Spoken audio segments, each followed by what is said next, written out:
বচন বেদ পাঠশালা। রীতি দুয়ার দাও খুলে করো শ্রবণ, প্রভুরই এই বচন বেদ পাঠশালা। নমস্কার, শুরু করছি এক বাইবেল অধ্যয়নমূলক অনুষ্ঠান বেদ পাঠশালা।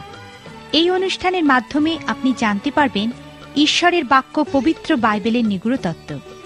তাহলে শুনুন আজকের অনুষ্ঠান বেদ পাঠশালা।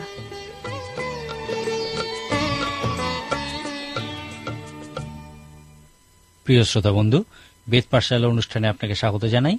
এই অনুষ্ঠানে আমরা এখন নতুন নিয়মে সাধু পৌলের পত্রগুলি অধ্যয়ন করছি এবং ফিলিপিয়দের প্রতি পত্রটিতে উপস্থিত হয়েছি। আমরা এখন ফিলিপিয় 4 অধ্যায়টি অধ্যয়ন করছি। আমরা আগেই শিখেছি যে সাধু পৌলের এই পত্রটি শুধুমাত্র নির্দেশ জ্ঞাপক নয়, কিন্তু একটা অনুপ্রাণিত ধন্যবাদ পত্র, যা আমাদের কাছে খ্রিস্টেতে জীবনযাপনের অর্থ কি তা সুন্দর করে ব্যাখ্যা করে। প্রথম অধ্যায়ে আমরা খ্রিস্টেতে জীবনযাপনের দর্শন ও ইচ্ছার বিষয় দেখেছি, যা সাধু পৌল নিজের অভিজ্ঞতার দ্বারা বর্ণনা করেছেন। তারপর 2 অধ্যায়ে খুবই ব্যবহারিক উপায়ে সাধু পৌল কিছু ব্যক্তির উদাহরণ তুলে ধরেছেন, যারা খ্রিস্টেতে জীবনযাপন করেছেন। আমরা খ্রিস্টের নিজের জীবন পদ্ধতির বিষয় দেখেছি, সাধু পৌলের এবং তিমোথিয়ের জীবন পদ্ধতির বিষয় দেখেছি এবং শেষে ইপাফ্রোদিত নামক একজন বৃদ্ধের জীবন পদ্ধতির বিষয় দেখেছি, যিনি রোমের কারাগারে সাধু পৌলের কাছে ফিলিপিয়দের সাহায্য পৌঁছে দিয়েছিলেন। 3 অধ্যায়টির ক্ষেত্রে আমি বলেছিলাম, এখানে সাধু পৌল খ্রিস্টেতে জীবনযাপনের পুরস্কারের বিষয় বলেছেন, যে পুরস্কার হল খ্রিস্টেতে ঈশ্বরের কৃত ঊর্ধ্বদিকস্থ আহ্বান, বা যীশু খ্রিস্ট আমাদের যা করতে বলেন সেই বিষয়। 3 অধ্যায় সাধু পৌল এই পুরস্কার জেতার পদ্ধতির বিষয়েও বলেছেন। 4 অধ্যায়ে আমরা আবিষ্কার করি যে সাধু পৌল আরও বেশি ব্যবহারিক বিষয় বলেছেন। এই 4 অধ্যায়টিকে বলা হয় খ্রিস্টেতে জীবনযাপনের নির্দেশপত্র। সাধু পৌলের এই নির্দেশ শান্তির নির্দেশপত্রকেই কেন্দ্র করে গড়ে উঠেছে। আপনি কি কখনো লক্ষ্য করেছেন যে নতুন নিয়মে সাধু পৌল এবং অন্যান্যদের পত্রগুলিতে শান্তির বিষয়টি গুরুত্বপূর্ণভাবে লেখা হয়েছে? আপনি কখনো কি লক্ষ্য করেছেন কিভাবে খ্রিস্টের অনুসরণকারীরা পরস্পরকে অভিনন্দন জানায়? তারা বলেন, অনুগ্রহ, শান্তি ও দয়া তোমার প্রতি বর্তুক। তারা পরস্পরকে আশীর্বাদের বিষয়ই বলে। বিভিন্ন সংস্কৃতিতে এইভাবে শান্তির বার্তা দ্বারা অভিনন্দন জানানোর প্রথা আছে। প্রথম মণ্ডলীর বিশ্বাসীরা এইভাবেই খ্রিস্টের শান্তিতে পরস্পরকে অভিনন্দন জানাত। এই 4 অধ্যায়ে সাধু পৌল কিছু ব্যবহারিক বিষয়ের কথা বলেছেন, যেগুলি খ্রিস্টেতে জীবনযাপনের সময় আমাদের সামনে আসে। এই সমস্ত কিছুই শান্তি কেন্দ্রিক। এখন আমি 4 অধ্যায় থেকে কিছু অংশ পড়ব। লেখা আছে, তোমরা প্রভুতে সর্বদা আনন্দ করো। পুনরায় বলিব, আনন্দ করো। তোমাদের শান্ত ভাব মনুষ্য মাত্রে বিদিত হোক। প্রভু নিকটবর্তী। কোনো বিষয়ে ভাবিত হইও না, কিন্তু সর্ববিষয়ে প্রার্থনা ও বিনতি দ্বারা ধন্যবাদ সহকারে তোমাদের যাচনা সকল ঈশ্বরকে জ্ঞাত করো। তাহাতে সমস্ত চিন্তার অতীত যে ঈশ্বরের শান্তি, তাহা তোমাদের হৃদয় ও মন খ্রিস্ট যিশুতে রক্ষা করিবে। অবশেষে হে ভাতৃগণ, যাহা যাহা সত্য, যাহা যাহা আদরণীয়, যাহা যাহা ন্যায্য, যাহা যাহা বিশুদ্ধ, যাহা যাহা প্রীতিজনক, যাহা যাহা সুখ্যাতিযুক্ত ও যে কোনো সদ্গুণ ও যে কোনো কীর্তি হোক, সেই সকল আলোচনা করো। তোমরা আমার কাছে যাহা যাহা শিখিয়াছ, গ্রহণ করিয়াছ, শুনিয়াছ ও দেখিয়াছ, সেই সকল করো। তাহাতে শান্তির ঈশ্বর তোমাদের সঙ্গে থাকিবেন। কিন্তু আমি প্রভুতে বড়ই আনন্দিত হইলাম যে এতকালের পর এক্ষণে তোমরা আমার জন্য চিন্তা করিতে নতুন উদ্দীপনা পাইয়াছ। এই বিষয়ে তোমরা চিন্তা করিতেছিলে, কিন্তু সুযোগপ্রাপ্ত হও নাই। এই কথা আমি অনটন সম্বন্ধে বলিতেছি না, কেননা আমি যে অবস্থায় থাকি তাহাতে সন্তুষ্ট থাকিতে শিখিয়াছি। আমি অবনত হইতে জানি, উপচয় ভোগ করিতেও জানি। প্রত্যেক বিষয়ে ও সর্ববিষয়ে আমি তৃপ্ত কি ক্ষুধিত হইতে, উপচয় কি অনটন ভোগ করিতে দীক্ষিত হইয়াছি। যিনি আমাকে শক্তি দেন, তাহাতে আমি সকলই করিতে পারি। এই ব্যবহারিক অংশটিতে এখনও সাধু পৌল আমাদেরকে খ্রিস্টেতে জীবনযাপনের বিষয় বলেছেন।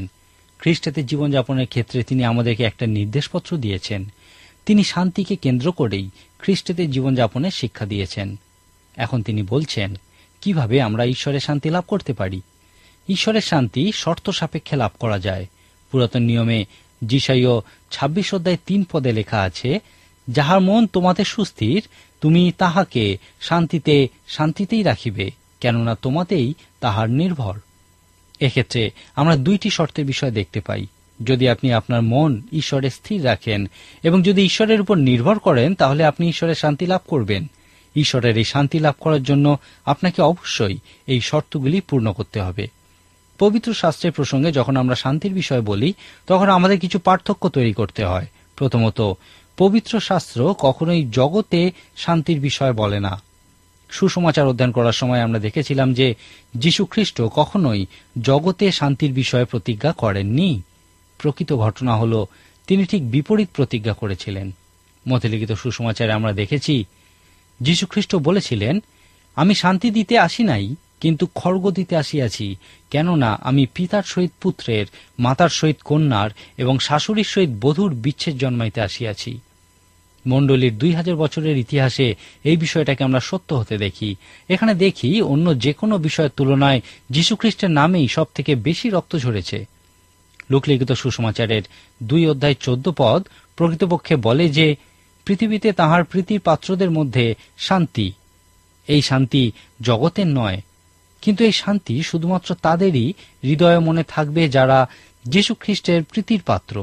খ্রিস্টের অনুসরণকারীদের হৃদয়েই এই শান্তি থাকে। সেই উপরের কুঠুরিতে যখন শিষ্যেরা ভীত সন্ত্রস্ত হয়ে সমবেত হয়েছিল, কারণ রোম সাম্রাজ্য তাদের বিরুদ্ধে উঠেছিল, যীশু খ্রিস্ট তাদেরকে বলেছিলেন, শান্তি আমি তোমাদের কাছে রাখিয়া যাইতেছি, আমারই শান্তি তোমাদিগকে দান করিতেছি। জগৎ যেরূপ দান করে আমি সেরূপ দান করি না। তোমাদের হৃদয় উদ্বিগ্ন না হোক, ভীতও না হোক। আমরা নিশ্চিত রূপে জানি না যে কিভাবে সেই শিষ্যদের মৃত্যু হয়েছিল। বিভিন্ন পুরনো তথ্য থেকে আমরা তাদের মৃত্যুর বিষয়ে নিশ্চিত হই, কিন্তু কিভাবে সেই বিষয়ে নিশ্চিত কিছু বলা যায় না। শুধুমাত্র সাধু পিতরের বিষয়ে বলা যায় যে তাকে উল্টো করে ক্রুশে দেওয়া হয়েছিল। কিন্তু আমরা এই বিষয়ে নিশ্চিত যে এই সময়েও তার হৃদয়ে সেই শান্তি ছিল। যীশু খ্রিস্ট যে শান্তি দেওয়ার প্রতিজ্ঞা করেছিলেন, ইহা প্রত্যেক শিষ্যের ক্ষেত্রেই সত্য। যে কোনো পরিস্থিতিতেই খ্রিস্টের শান্তি তাদের হৃদয়ে ছিল। ফিলিপিও 4 সাধু পৌলও জগতের শান্তির কথা বলেননি। পবিত্র শাস্ত্রে আমরা শান্তির প্রসঙ্গে ঈশ্বরের সহিত শান্তির বিষয়ে উল্লেখ দেখতে পাই। সাধু পৌল সুসমাচার প্রচার করার সময় এই বিষয়ে উল্লেখ করেছেন। তিনি বলেছেন যে যীশুখ্রিস্টের ক্রুশীয় মৃত্যুর উদ্দেশ্য ছিল পুনর্মিলন করিয়ে দেওয়া। সাধু পৌলের মত অনুযায়ী যীশুখ্রিস্ট যখন ক্রুশে মৃত্যুবরণ করার মধ্যে দিয়ে এই পুনর্মিলন সম্পূর্ণ করেছিলেন এবং আমাদেরকে এই পুনর্মিলনের বার্তা প্রচার করার দায়িত্ব দিয়েছিলেন, সেই সময় ঈশ্বর তাঁর মধ্যে ছিলেন। অতএব আমাদের উচিত মানুষের কাছে যাওয়া এবং বলা যে ঈশ্বরের সঙ্গে শান্তিতে প্রবেশ করো, কারণ যীশু খ্রিস্ট ক্রুশীয় মৃত্যুবরণ করেছেন, ঈশ্বর তোমার সঙ্গে পুনর্মিলিত হয়েছেন। অতএব তুমিও ঈশ্বরের সঙ্গে পুনর্মিলিত হও। রোমীয় 5:1 সাধু পৌল বলেছেন, অতএব বিশ্বাস হেতু ধার্মিক গণিত হওয়াতে আমাদের প্রভু যীশু খ্রিস্ট দ্বারা আমরা ঈশ্বরের উদ্দেশ্যে সন্ধি লাভ করিয়াছি। যাই হোক, ফিলিপিও 4 সাধু পৌল ঈশ্বরের সহিত শান্তি এবং জগতের শান্তির বিষয়ে চিন্তা করেননি। তিনি এখানে আমাদেরকে একটা সুন্দর বাস্তব সত্য বিষয়ক সুসংবাদ দিয়েছেন, যাকে বলা হয় ঈশ্বরের শান্তি। এই ঈশ্বরের শান্তি হল শান্তির অবিরত মাত্রা, যেখানে ঈশ্বর আমাদেরকে রাখেন যদি আমরা তাঁর শর্তাবলী পূরণ করি। এই ছোট অধ্যায়ে সাধু পৌল ঈশ্বরের শান্তির বিষয়ে যিশায় ভাওবাদীর মতো 2টি শর্তের বিষয়ে বলেননি। তিনি এই 4 অধ্যায়ে আমাদেরকে ঈশ্বরের শান্তির ক্ষেত্রে 12টি শর্তের বিষয় বলেছেন। এখন আমরা এই 12টি শর্তকে সংক্ষেপে আলোচনা করব। এখন যদি আপনি এই 12টি শর্ত পূরণ না করে থাকেন, তাহলে এই কথা ভেবে অবাক হবেন না যে ঈশ্বরের শান্তি আপনার মধ্যে নেই। তার প্রথম শর্তটি হল, কোনো বিষয়ে ভাবিত হবেন না। আপনার মনে হতে পারে যে ইহা শুধুমাত্র সাধু পৌলের ক্ষেত্রেই সম্ভব, কারণ তিনি ঈশ্বরের বিশেষ ব্যক্তি। কিন্তু আপনি এই বাস্তব জগতেই আছেন, আর এখানে কিছু বিষয়ে সমস্যায় আপনি চিন্তা করতে বাধ্য। আপনার কি মনে হয় সাধু পৌলের দুশ্চিন্তা করার মতো কোনো বিষয় ছিল না? সাধু পৌল কারাগার থেকে এই বিষয়ে লিখেছিলেন। যদি আপনি সাধু পৌলের বিষয়ে জেনে থাকেন, তাহলে নিশ্চয়ই জানেন যে তার দুশ্চিন্তা করার মতো যথেষ্ট বিষয় ছিল। সাধু পৌল তার জীবনের শেষ সময় রোমের যে কারাগারে ছিলেন, সেই কারাগারের বর্ণনা শুনলে আপনি আতঙ্কে শিউরে উঠবেন। সেখানে বন্দীদেরকে সর্বদা শৃঙ্খলে বেঁধে রাখা হতো। বেশিরভাগ সময় তাদেরকে দাঁড় করিয়ে রাখা হতো, মাঝে মাঝে বসতে দেওয়া হতো, কিন্তু কখনোই তাদেরকে শুতে দেওয়া হতো না। তাদের উপর যখন তখন অমানুষিক অত্যাচার করা হতো। তাদেরকে খুব কম সময়ই শৃঙ্খল খোলা অবস্থায় রাখা হতো। এখন আপনি চিন্তা করতে পারেন যে তারা সেই নরকে কিরকম স্বাস্থ্যকর পরিবেশের মধ্যে থাকত। সাধু পৌলকে ওই কারাগারে যেভাবে রাখা হয়েছিল, আজকের দিনে তাকে অমানুষিক অত্যাচার বলা হয়। সাধু পৌল এই অমানুষিক অত্যাচার একজন ভয়ঙ্কর অপরাধী বা হত্যাকারী রূপে সহ্য করেননি, কিন্তু তিনি যীশুখ্রিস্টের সুসমাচার প্রচার করার জন্যেই এই অত্যাচার সহ্য করেছিলেন। তিনি এই অবস্থাতেই তিমথিওকে তার দ্বিতীয় পত্রটি লিখেছিলেন। আমরা নিশ্চিতভাবে বলতে পারি না যে তিনি কতদিন এই রোমীয় কারাগারে ছিলেন, কিন্তু আমরা এই বিষয়ে নিশ্চিত যে এখানেই তার শিরচ্ছেদ করা হয়েছিল। এইভাবে মৃত্যুবরণ করার আগে সাধু পৌল বলেছেন যে তাকে 39 ঘা করে 5 বার আঘাত করা হয়েছিল।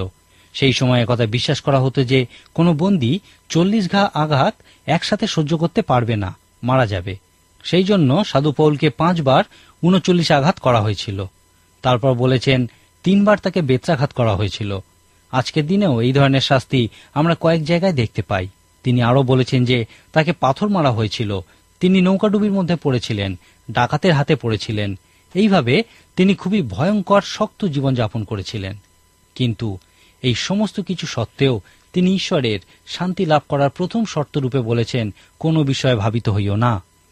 সাধু পৌল আমাদেরকে কোনো বিষয়েই দুশ্চিন্তা করতে নিষেধ করেছেন, কারণ দুশ্চিন্তা গঠনমূলক নয়, প্রকৃতপক্ষে দুশ্চিন্তা ধ্বংস করে। এবং তিনি আমাদেরকে বলেছেন, যদি আমরা কোনো কঠিন পরিস্থিতিতে থাকি এবং ঈশ্বরের শান্তি লাভ করতে চাই, তাহলে প্রথম যে বিষয়টা আমাদের জানা প্রয়োজন তা হল দুশ্চিন্তা করা উচিত নয়, কারণ দুশ্চিন্তা সেই কঠিন পরিস্থিতির সম্মুখীন হওয়ার শক্তি ধ্বংস করে। ইহা সত্য নয় যে সাধু পৌলের কোনো দুশ্চিন্তা ছিল না বলেই তিনি কোনো বিষয়ে দুশ্চিন্তা না করার বিষয়ে বলেছিলেন। ঈশ্বরের শান্তি লাভ করার ক্ষেত্রে তার দ্বিতীয় শর্তটি হল সমস্ত বিষয়ে প্রার্থনা করো। কোনো বিষয়ে ভাবিত হইও না, কিন্তু সমস্ত বিষয়ে প্রার্থনা করো। কোন একজন প্রচারক যখন বাইবেল শিক্ষা করতে কোনো মহাবিদ্যালয়ে যান, তখন তার কাছে পড়াশোনা চালানোর মতো কোনো পয়সাই ছিল না। তিনি একটি সংস্থার কাছে গেছিলেন, যারা এই মতো সংকটাপন্ন ব্যক্তিদের বিভিন্নভাবে সাহায্য করে থাকেন। সেই সংস্থাটি একজন খুবই ঈশ্বরভক্ত মানুষ চালাতেন। তার টেবিলের উপরে লেখা ছিল, যখন তুমি দুশ্চিন্তা করতে পারো তখন প্রার্থনা করো কেন। ইহা কোন সংকটাপন্ন যুবককে খুব সুন্দর করে এই বিষয়টা প্রকাশ করে। তুমি কি এই বিষয়ে দুশ্চিন্তা করতে চাও, অথবা এই বিষয়ে তুমি প্রার্থনা করতে চাও? সেই ব্যক্তি সেই যুবক প্রচারককে ঈশ্বরের ভালোবাসার কথা জানিয়ে বলেছিলেন, যদি সে প্রার্থনা করে তাহলে ঈশ্বর অবশ্যই তার কোনো না কোনো ব্যবস্থা করবেন। বেশ কিছু বছর পর যখন সেই প্রচারক পড়াশোনা শেষ করেন, তখন কারুর কাছেই সে কোনো বিষয়ে ঋণী ছিল না। যদি আপনি ঈশ্বরের শান্তির অন্বেষণ করেন, আপনার কাছে পছন্দের জন্য 2টি বিষয় থাকবে, আপনি দুশ্চিন্তা করতে পারেন অথবা প্রার্থনা করতে পারেন। এখন আপনিও যে কোনো পরিস্থিতিতে, যে কোনো সংকটে প্রার্থনা করতে পারেন অথবা দুশ্চিন্তা করতে পারেন। আপনি কোন বিষয়টি নির্বাচন করবেন? পরবর্তী অনুষ্ঠানে মিলিত হওয়া পর্যন্ত এই বিষয়ে চিন্তা করুন। আজকের মতো এখানেই শেষ করি। ঈশ্বর আপনার মঙ্গল করুন। প্রিয় শ্রোতা বন্ধু, প্রভু যীশু সম্পর্কে অধিক জানতে হলে আমাদের ঠিকানায় যোগাযোগ করুন। বেদ পাঠশালা, পোস্ট বক্স নম্বর 8956, ধর্মতলা পোস্ট অফিস, কলকাতা 700013। আবার বলছি, বেদ পাঠশালা, পোস্ট বক্স নম্বর 8956, ধর্মতলা পোস্ট অফিস, কলকাতা 700013। নমস্কার।